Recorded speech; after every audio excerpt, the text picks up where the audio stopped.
प्रधानमंत्री शहरी आवास योजना के तहत आज तमाम लाभुकों को धनबाद के बारामुरी में उनके आवासों की चाबी दी जा रही है और मौके पर विधायक राज सिन्हा जो स्थानीय विधायक भी हैं वो पहुंचे हुए हैं। इनसे सीधे रूबरू होते हैं। सर, बहुत लंबी प्रतीक्षा लोगों को करनी पड़ी इस योजना का लाभ लेने के लिए। कई बार लोगों ने आपके पास भी जाने का काम किया, आपसे भी रिक्वेस्ट किया था, तो आज अंततः उनके सपने को एक जगह मिल रहा है। आज उनके सपनों का आवास उन्हें सौंपा जा रहा है। क्या कहेंगे इस मौके पर?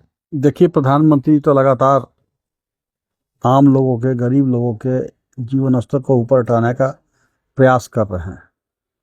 थोड़ा देर जरूर हुई राज्य सरकार के अकर्मण्यता कहें या सुस्तीपन कहें, जो भी कारण हुआ, लेकिन लोगों को काफ़ी परेशानी थी। लोग आकर मुझसे बोलते थे कि हम लोग EMI भी भर रहे हैं और किराया भी दे रहे हैं घर का बाहर में।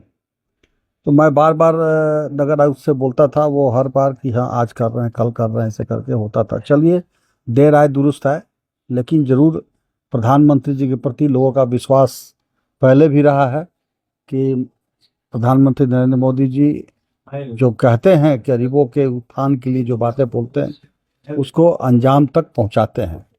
आज यहाँ 320 लोगों को ये सस्ते दर पर और धनबाद की जैसे शहर के प्राइम लोकेशन में सम्मान के साथ उनको आवास मिल रहा है। यह बहुत बड़ी उपलब्धि है और इसके लिए मैं अपने केंद्र सरकार के माननीय प्रधानमंत्री जी को बहुत बहुत धन्यवाद देता हूं। साथ ही हमारे राज्य के भी नगर विकास मंत्री आ रहे हैं, उनका भी स्वागत कर रहे हैं, खुद वो आ रहे हैं उद्घाटन करने के लिए।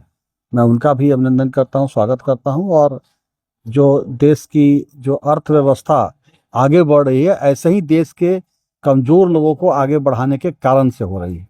एक चीज़ और, यहाँ के अलावा हम थोड़ा सा बात कर लेते हैं। थोड़ी दूरी पर बलियापुर स्थित है, वहाँ पर पिछले दिनों लाठीचार्ज की घटना को अंजाम दिया गया था। ग्रामीण रैयतों को काफ़ी उनके साथ बर्बरता हुई थी। इस मामले में अब तक किसी की गिरफ्तारी नहीं हुई, क्या कहेंगे? इस सरकार से इससे ज़्यादा और उम्मीद कर क्या सकते हैं?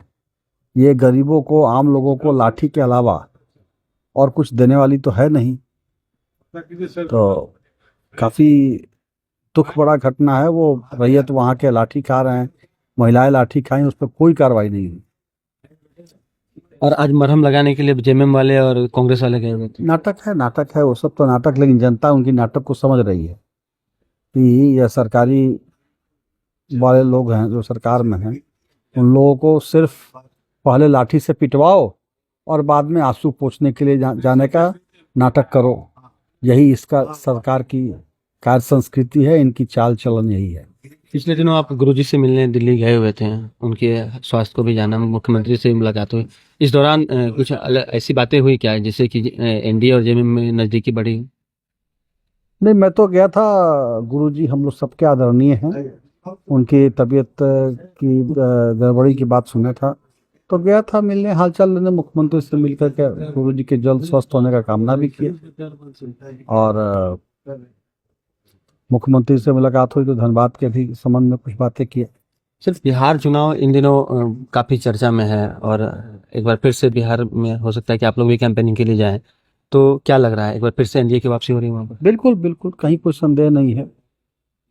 बिहार में राष्ट्रीय जनता दल गठबंधन की सरकार है, आगे भी रहेगी। जनसुराज कोई फैक्टर बनेगा, PK बनेंगे कुछ फैक्टर? कोई फैक्टर नहीं है। जनता वहाँ जानती है कि विकास मोदी जी ही कर सकते हैं, जो कर भी रहे हैं।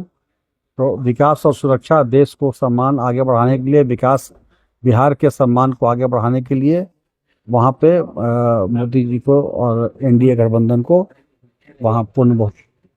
जिस तरह से अभी राज सिन्हा से हमारी बात हुई, उन्होंने बताया कि जिस तरह से PM मोदी के ऊपर पूरे देश का अभी भी विश्वास उसी तरह से बना हुआ है जैसा कि 2014 में बना हुआ था और यहाँ पर आज 320 लाभुकों को उनके आवास की चाबी सौंपी जा रही है और इसके लिए राज सिन्हा ने भी काफ़ी प्रयास किया था। इसके अलावा अगर हम बात करें तो बलियापुर में जो पिछले दिनों लाठीचार्ज की घटना घटी थी, उस पर भी उन्होंने सीधे तौर पर राज्य सरकार पर कटाक्ष किया है और घरियाली आंसू बहाने का आज जो कार्यक्रम था बलियापुर में, उस मामले में घरियाली आंसू बहाने का आरोप भी लगाया है। फिलहाल चूँकि सूबे के मंत्री भी यहाँ पे थोड़ी देर में पहुँचने वाले हैं, तो जैसे ही इन तमाम मामलों में कुछ अपडेट आता है हम आपको लगातार उससे रूबरू कराते रहेंगे।